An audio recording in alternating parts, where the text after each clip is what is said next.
Over the last few weeks, I've been having a number of conversations with runners in our community about how they were struggling to do their training, both in terms of the running, the strength training, the various mobility and technique work we need them to do in order to hit their goals, and why they've been struggling to be consistent and hit the workouts that are assigned. And a lot of it comes down to pressures from work and family. And they are the two primary reasons that you and I often don't stick to the training program that we would otherwise want to stick to. And today I want to talk more about the family pressure on our training. And this is the more difficult one. This is the one that people find more challenging when they're having a hard time prioritizing their running, prioritizing their training. If it is the family that is vying for the attention, vying for that energy, then it is much more difficult to sort of draw that hard line and say, no, I need to get my runs done. I need to get my workouts done. That's much more difficult than when it comes to work, although that is a problem. But today we're going to focus on the family one. And particularly, we're going to focus on kids. And that's just because that is the most common reason that I hear from my runners in terms of why they're not sticking to the training program. This tends to be more like our long-term runners who are working with us in our performance coaching, where we're working with them for, months and months, sometimes years. And rather than recovery, where it's like, I've got this knee pain, I need to get back to running, they have this kind of bleeding neck problem. We don't tend to see people not doing the workouts or sticking to the plan in that phase because they have this really bad problem that really they want to fix and they're motivated to fix. And they're going to prioritize that above other things. It's more so when we're working with people long term and they've got races coming up that are like maybe quite far out, or they don't have a specific race that they're training for. They're just trying to stay like fit and healthy, but then they start to have trouble. And, maybe it goes from training like 5 or 6 days a week to training 2 or 3 to then training 1 or 2. And before long, they're not training at all. And this obviously during this time, I'm jumping on calls with these people, trying to figure out what's going on and how we can help to get them back on track so that they do hit their running goals. But I find myself over the last couple of weeks when I was chatting with runners and it was coming up that they were having a hard time getting their training in because of various like commitments and things going on with their kids, I found myself getting a little frustrated. And that's unusual for me. So I usually stay a bit more detached when I'm in my sort of coaching physio role, and I don't usually get quite so emotional. And one of the things that I do to kind of fill my own cup is to meditate, to journal, to reflect on things. And I was thinking specifically about this, like, why is that bothering me? Why does it bother me that people say that they can't do their training because they have to prioritize their kids? And one of the reasons that I discovered is something I've shared on this podcast before. And it's because my parents, although they are wonderful parents and,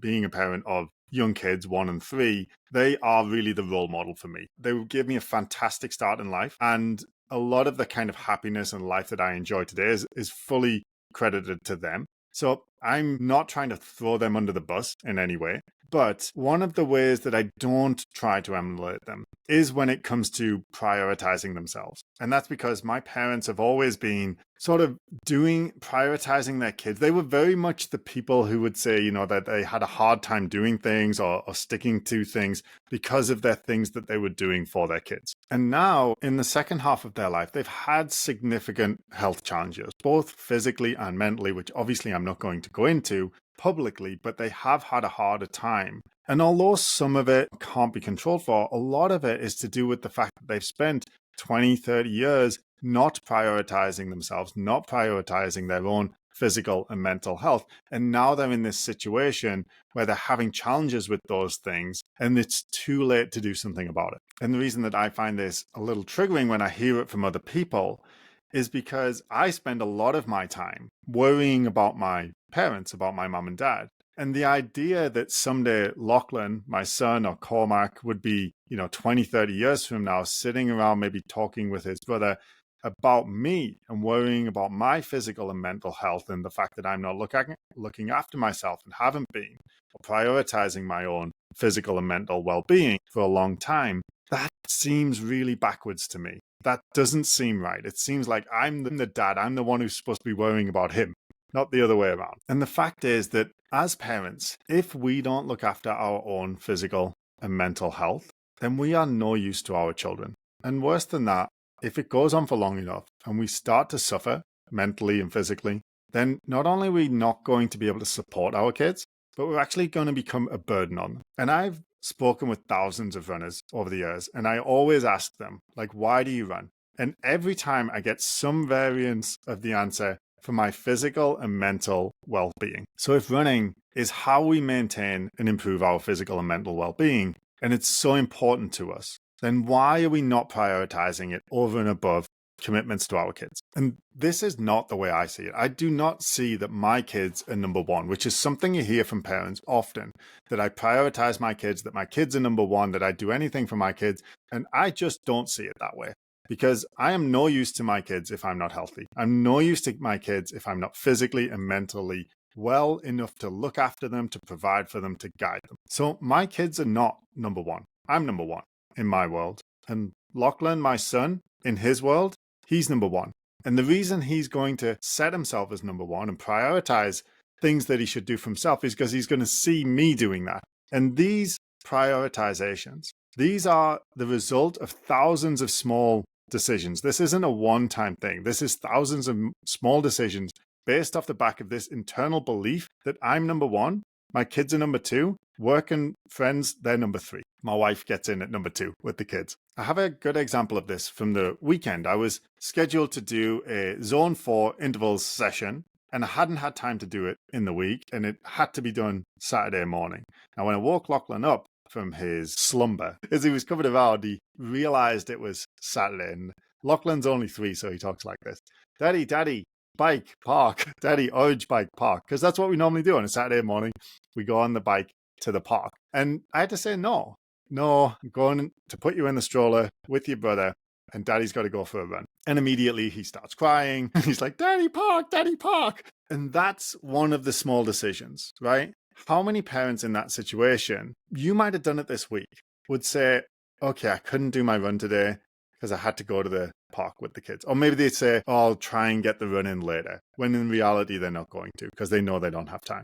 And then they take the kid to the park and they don't do the workout. Like, it's only one day, right? It's only one workout. But that decision was made off the belief that the kids go first and I go second. But because I don't believe that, because I believe I go first and the kids go second, I did the run.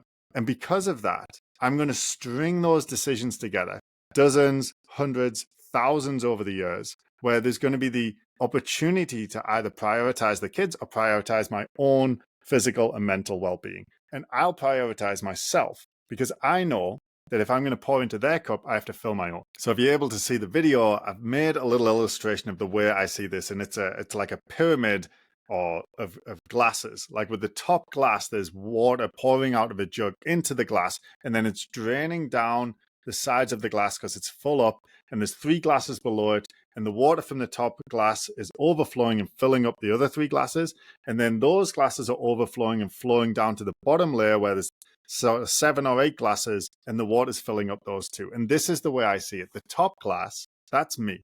I pour into myself first so that there's overflowing energy, and it's coming down into the next layer down, which is where my kids are. My wife, my son Lachlan and Cormac.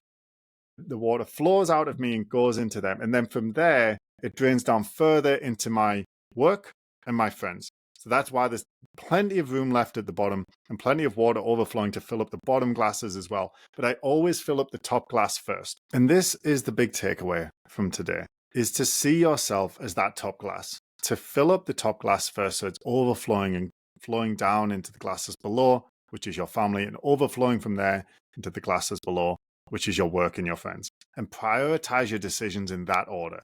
This doesn't mean that you spend the same amount of time on those things.